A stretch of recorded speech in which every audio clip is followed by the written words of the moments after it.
Şeyxülislam Fazil İrəvani 1782-ci ildə İrəvan şəhərində dünyaya göz açmış və ibtidai dini təhsilini elə doğulduğu şəhərdə aldıqdan sonra ali dini təhsilə yiyələnmək üçün Misirin Əl-Əzhər Universitetinə yollanır.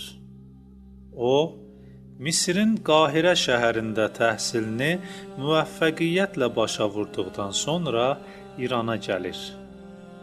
İsfahan və Təbriz şəhərlərində uzun müddət dini fəaliyyət göstərdikdən sonra doğma vətəni İrəvan şəhərinə qayıdır. O, vətənə qayıtdıqdan sonra isə fəaliyyətini İrəvanın Göy Məscid adlı məscidində baş axund kimi davam etdirir. Fazil İrəvani uzun illər İrəvanda axund vəzifəsində işlədikdən sonra 1843-cü ildə Qafqaz müsəlmanları Şeyxülislamının müavini vəzifəsində işləmək üçün dəvət alır.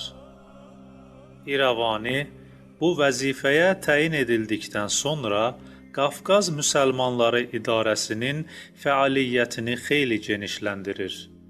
Onun Şeyxülislam müavini olduğu dövrdə bir çox dəyərli işlər görülür.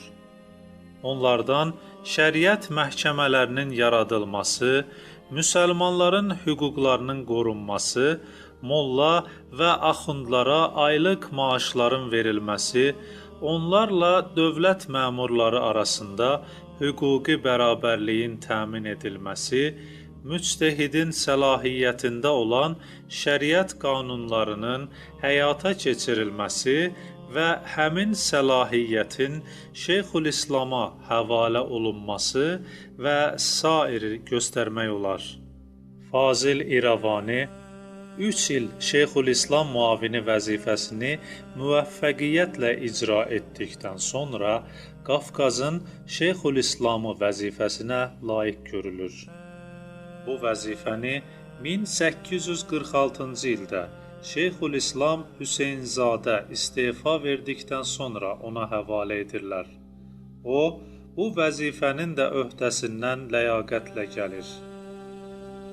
Şeyxülislamlıq fəaliyyəti dönəmində bir çox islahatlar aparıb və yeni qanunlar təsvib etdirir.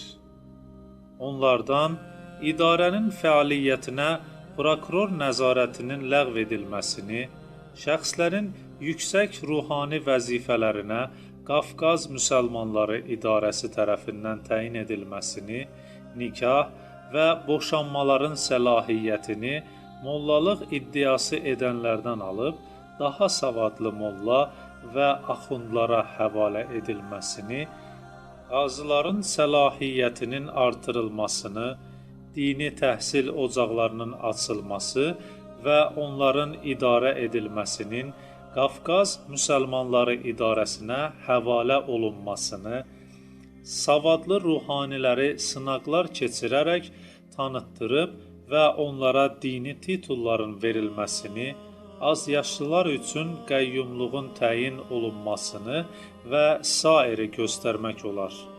Fazil İrəvani ictimai fəaliyyəti ilə yanaşı, elmi işlərlə də məşğul olmuşdur.